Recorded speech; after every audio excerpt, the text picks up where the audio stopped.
Welcome to Shalom. Practical Parsha. When we say Parsha, we usually mean a Torah portion. But there's also like a kind of a Yiddish or Yinglish expression that says the whole Parsha, meaning like give me the whole story, which is really kind of associated with what we do every week. We read a whole story, a whole chapter of our history, a whole chapter of life. So what I really like to do today, as we are literally less than a week and a half before Pesach, we're already in the month of Nissan. Today is the 5th of Nissan. So I think it's important to go over, first of all, the Parsha of Nissan, meaning the whole story, okay? Because it's not just that we're preparing for Pesach, for Passover, that makes this time special and important. It's actually a very unique time, separate from it being the week and a half before Pesach, before Passover. Okay? I want to go through that, go through the importance of this upcoming Shabbat, which is a very, very significant, or perhaps one of the most significant Shabbat in the year. And then, of course, we'll try to go over some matters pertaining to Pesach and Pesach itself. So let's start by turning to the annotated Chabad Siddur, blue one, page 391. And here you see the heading, the title is The Month of Nissan, which is interesting. That already tells you it's not just about Passover, it's about the month of Nissan. If we're already talking about the month of Nissan, let's take a moment to actually review the meaning of the name of the month. Nissan, if you write it in Hebrew, in the shortest manner that you could possibly write it, you would write it Nun, Samach, Nun. Nun, Samach, Nun is a very interesting word.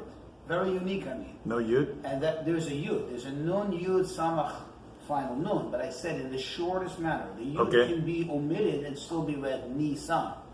But what's very special about it is that this is a name that either way you read it, backwards or forwards or backwards, it will spell the word Nes, which means miracle. So this is a month chock full of miracles. It's a month of miracles. Okay? In fact, something very interesting, it comes out, according to certain calculations, that it may very well be that this month was a unique month even while they were in Egypt. And I'll tell you what I mean by that. When we read about the 10 plagues, you know, the time that lapsed between one plague and another was approximately a month. So it comes out that no one month had more than one plague. Whereas the final 2 plagues, according at least to some rendition of how you calculate it, happened within a short period of time, within a few weeks. And thus the month of Nisan experienced 2 of the kind of final blows as very special plagues. Okay?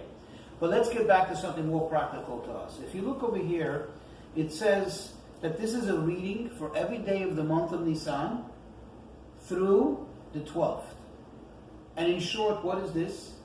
This is something we actually spoke about, we learned about just several weeks ago. This is when they inaugurated the very first temple, the tabernacle. And the Torah tells us that it was on the day that Moshe finished setting up the tabernacle, and he anointed it, and he sanctified it. And the leaders of the tribes, the princes, the Nisiim, Nasi means a prince, the leaders of the tribes, they approached and they had a wish.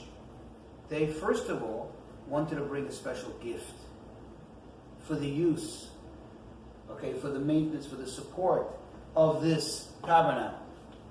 And moreover, they wanted to have, on behalf of their tribes obviously, representing their people, they wanted to have the opportunity to officially inaugurate, officially dedicate the tabernacle through the means of certain offerings.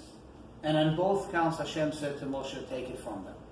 And it tells us how they allocated the various vehicles that they brought. What they brought were wagons to transport the boards. These are very heavy boards. And they, providing basically the support that's necessary to transport the tabernacle. And then, beginning with that day, and in an order that was dictated by Hashem, and I'll explain in a moment, for 12 consecutive days, they were actively celebrating the inauguration of the tabernacle. Thus, we do that reading every day for 12 days. And that's why you see, look at page 391, it says the first of Nissan, but that's the beginning. And we even concluded with a small prayer.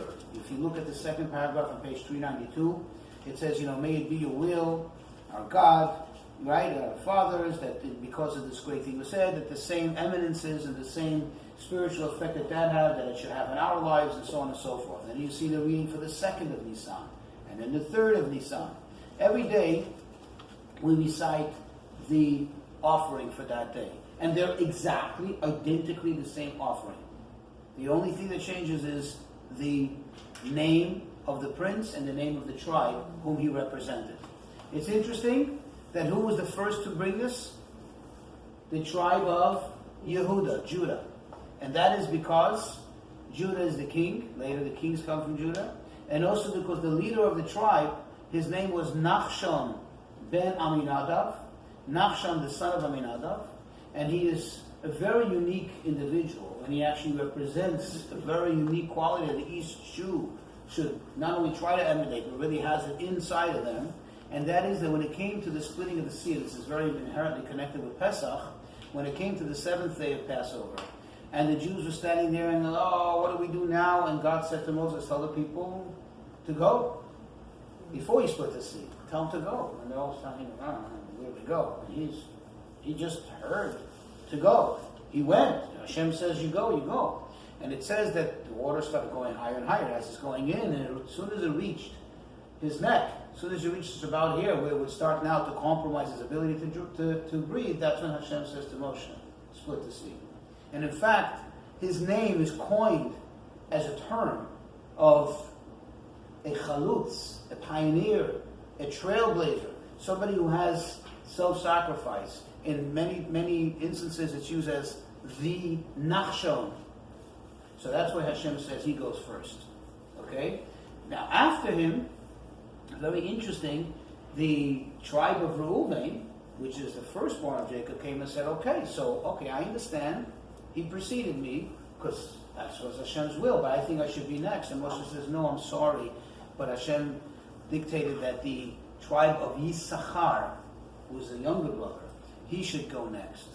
And why is that? So Rashi actually tells us that Yisachar, they were the sages, they were the scholars. They were the scholars, and they were in fact the ones who had advised them on this. So Hashem said it only fits that since they were the originators of this idea that they should be first, but since they weren't first, they're going to be first in line right after Nachshon.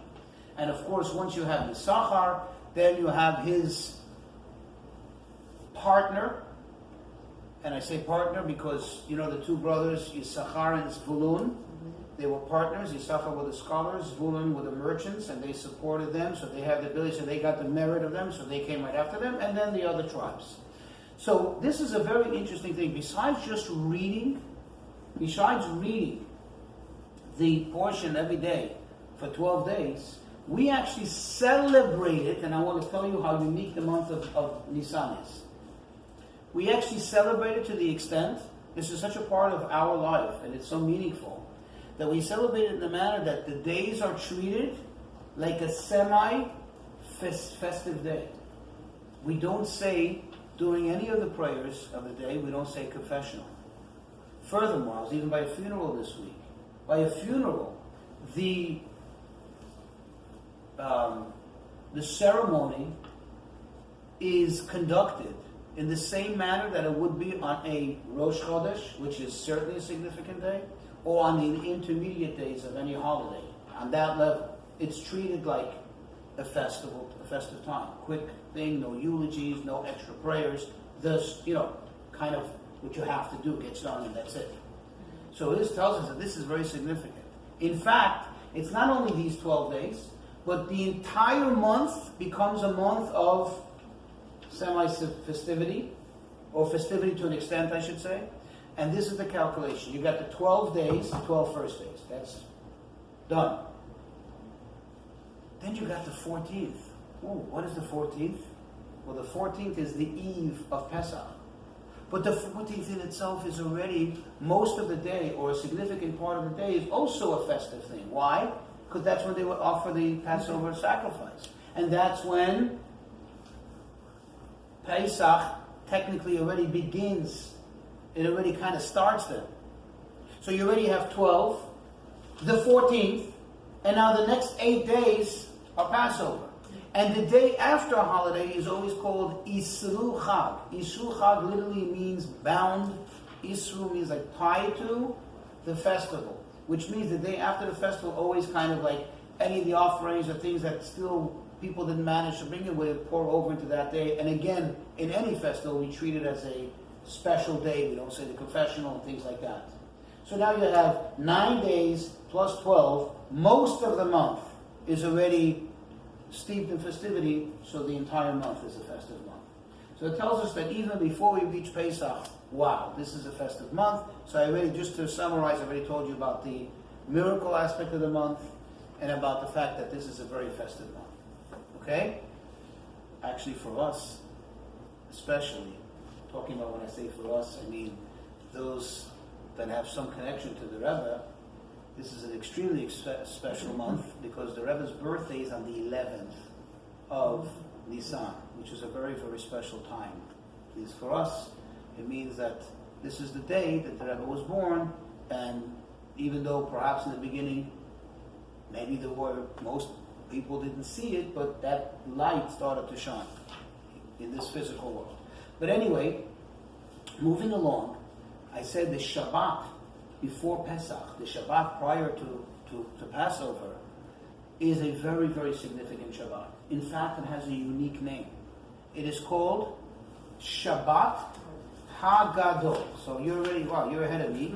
Shabbat HaGadol, if you turn the page, 398, Shabbat HaGadol.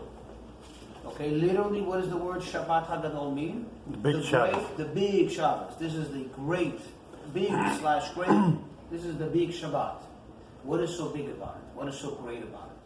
There's only really 2 Shabbatot in the year that have like a unique name. I'm talking about universally amongst all Jews, whether Ashkenazic, Sephardic, and so on. And Shabbat HaGadol is one, and the other one is Shabbat Teshuvah. Just sit down wherever you find a place. Shabbat Teshuvah, or Shabbat Shuvah. That is the Shabbat between Rosh Hashanah and Yom Kippur. Right? Remember we spoke about the Shabbat Shuvah. But it's a Shabbat of repentance, a Shabbat of return, but it's still not like the great Shabbat. What is so great about this? What is so special? So this takes us back to a very, very special, turn to page 398 in the prayer book. This takes us back to a very special event that took place that typically perhaps is just, I wouldn't use the word ignored, but most people are, similar word, ignorant of it. They just don't know about it. And therefore it's not, it's not celebrated, or it's not hailed for what it is. So most people just know Passover and Yom Kippur. This is actually something very, very significant. And this is as follows. When the Jews were still in Egypt, before they left Egypt, they had instructions. They already received some of their first commandments, which I underscore when I say there, I emphasize the fact that most of those commandments they received then do not apply to us right here, right now. And therefore they're not part of the 613 commandments. It was a temporary thing for them. For example, they were told that on the 10th of Nissan, 4 days prior to the actual offering, remember the offering is on the eve of Pesach, which is the 14th, they are to each one allocate for themselves and bring home the lamb. Bring home the lamb and keep it tied to a bedpost in the house for 4 days. And on the 4th day, they are going to offer it, and then they're going to eat it that night, and they're going to be leaving Egypt on that day. Well, Imagine what happened when suddenly, instead of, it comes a time, afternoon, and so the people walking the dogs, he's got all these funny looking people walking with lambs in the street. Like, hey dude, what's up? What's going on here? And quickly the word spread that, you got 9 plagues. Well look, there's a 10th plague coming. And that 10th plague calls for the firstborn to be killed. God's going to kill the firstborn. And then, that's the time we're going to be eating this from this offering, and then we're going to leave Egypt. Now imagine the firstborn, when they heard this, they're like, 1 second, so that means that we are going to be dead. And let's see, so far this Moses and the Jewish people have had a pretty good track record, because for 9 times Moses warned them, look, you're going to have this plague. Okay, you're going to have that plague. It wasn't like the weatherman, you know what I mean, or the weather girl telling us it's going to rain and it's sunny, or it's sunny and you forgot to take your umbrella, you know what I mean? It happened. So, 1 second, we don't want to die. We don't want to die. What do we do? What do we do? And they ran to their fathers and to their leaders, demanding, I guess it was the first youth uprising, demanding that they let the Jews go. We don't want to die. Right? That means we have only 4 days to live. And of course they refused because they were stubborn. They went to their parents, they went to the leaders, they went to Pharaoh, and they refused. So what did they do? A civil war broke out. In their frustration, in their desperation, they started to kill their fellow Egyptians, demanding that they let the Jews go. So a great, great, great miracle took place.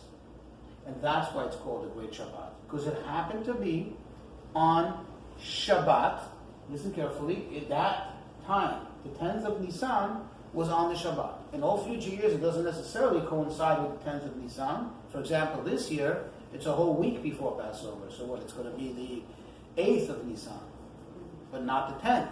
Doesn't matter. There's a reason why it was established in the day, but it's the Shabbat prior to Passover got that term, got that name, the Great Shabbat. However, since we're talking about it, it's really important to share some insight from the Rebbe on this matter. Because really, it's like, oh wow, great, yeah, they killed him. But really, that's not what we're about. And the question that really looms here is, and exactly how did this miracle affect us positively? It didn't. Case in point, and this is a fact, that this happened on the 10th of Nisan. The Jews didn't leave until the 15th. So the fact that they killed each other, the fact that the firstborn are killing their fellow Egyptians, demanding the Jews be let go, didn't positively affect us. So what exactly is there to celebrate here? And no, it's not a Jewish way to just celebrate the downfall of your enemy. Just that you celebrate your salvation, to celebrate the fact that you got out of the clutches of the enemy. Yes, that the enemy was eliminated, and thus you were let live. That's fine. But in this case, there doesn't seem to be any real, tangible benefit for the Jews. Then why we celebrate it? Why is it called Shabbat HaGadol?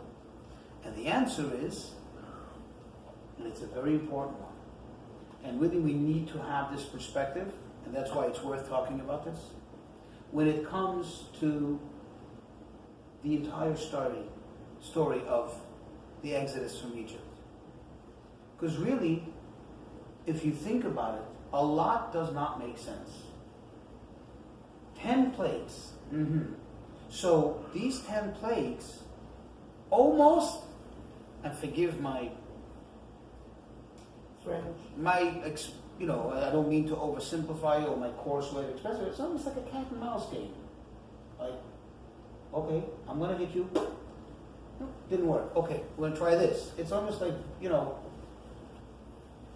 what's that cartoon? Tom and Jerry. Tom and Jerry? I mean, come on, you get me, I get you, I get you. No, it's stubborn. And then finally, that blow, the whole thing, come on.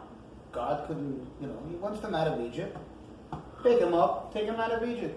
Do the slaying of the first one. Say, listen, buddy, you got one chance and one chance only.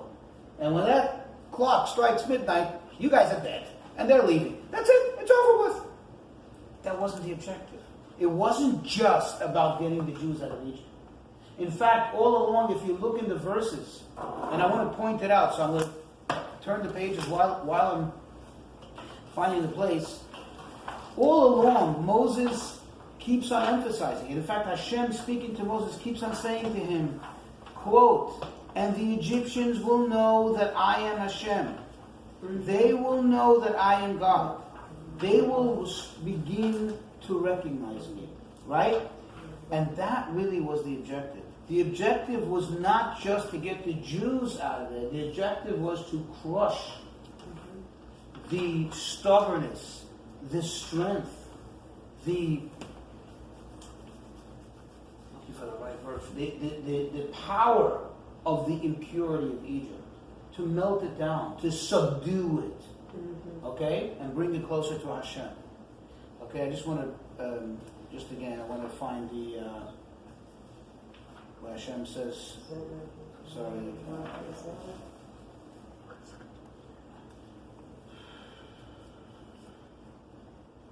I'll find it. And basically, what the Rebbe explains is amazing. He says, look at this. Who here demanded that the Jews be let go? Who in this story the firstborn was fighting for the Jews to be let go? Who were the ones who recognized? It doesn't matter what their motive was or what triggered this desire of theirs. But they were actively fighting for the Jews to go. This is a tremendous indicator of the bad beginning to show some qualities of fighting for the good. In fact, like you said, the firstborn. Biblically, the firstborn represents the epitome of the strength, the first seed, the power of that entity. As Yaakov says about his son before his passing, he says, "You are kochi v'reishis oni, you're the first of my strength, you, my oldest son."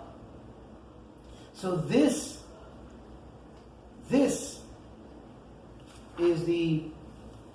the miracle that's taking place, not with that objective of getting the Jews out, but with the ultimate objective that this whole story was playing out over all this time, that the tum'ah of Mitzrayim, the impurity of Egypt, the negativity of Egypt will start to melt, will start to subdue.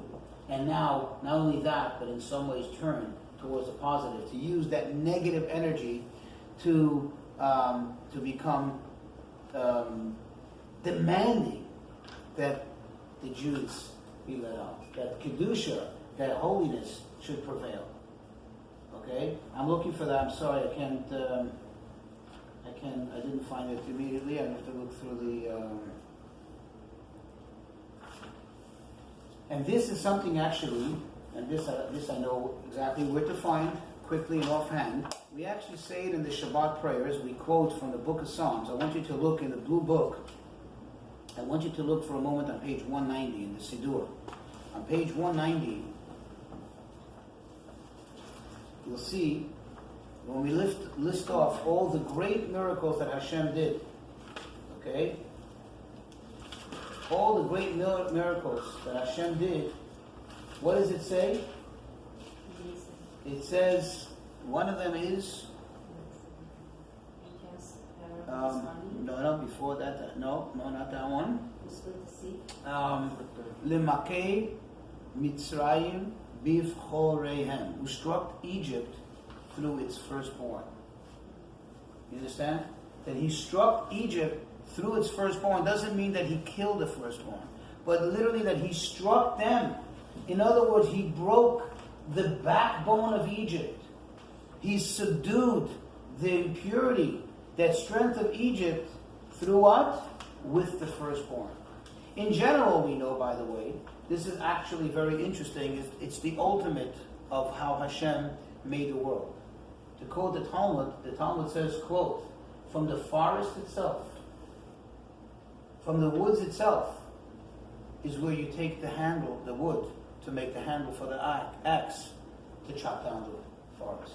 And that's really how it is. And that's really the ultimate. When the thing itself provides the power to, in that case, it just shows us how everything goes around. In this case already, it was an indicator. Hey, look, for example, back in the Chumash on page 160.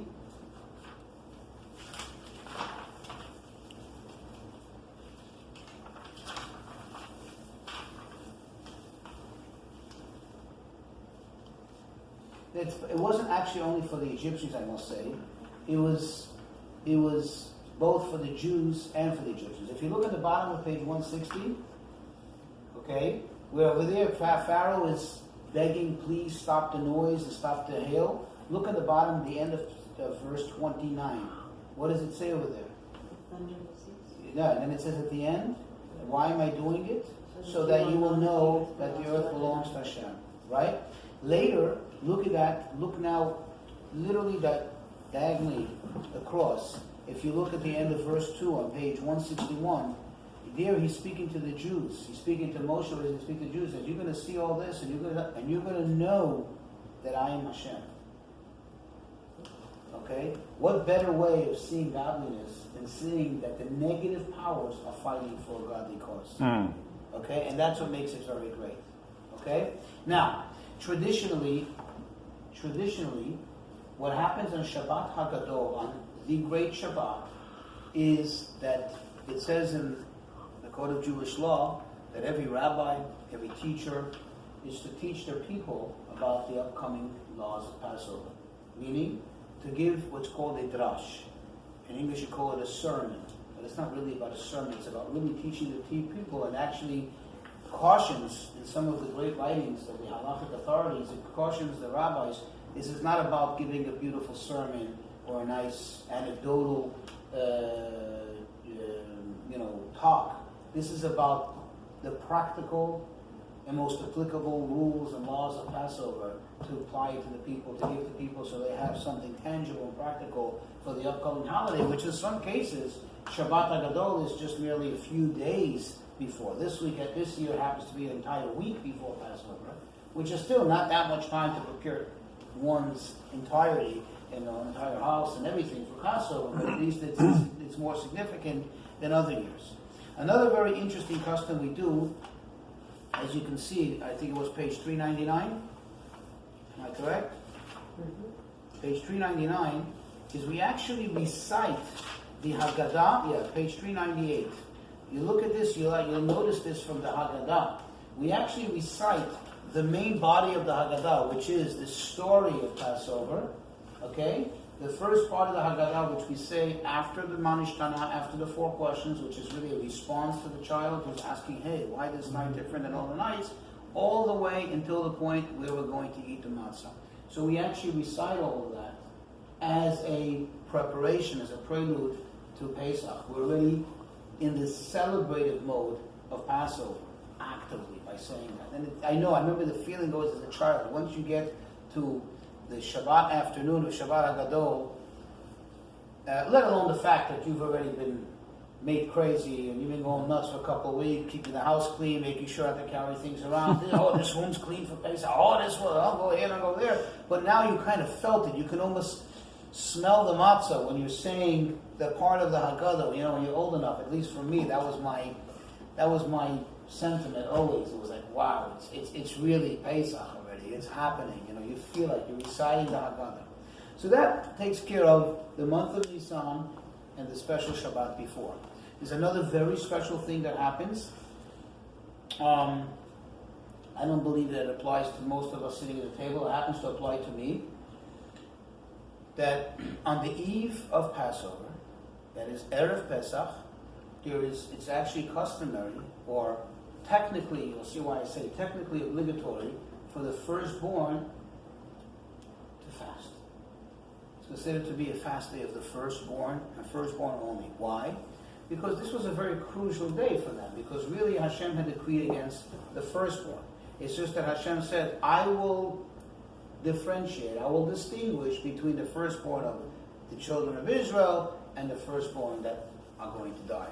So it's almost like you feel like your life was spared. There was something about the firstborn. In fact, going forward, This is precisely why the firstborn were chosen as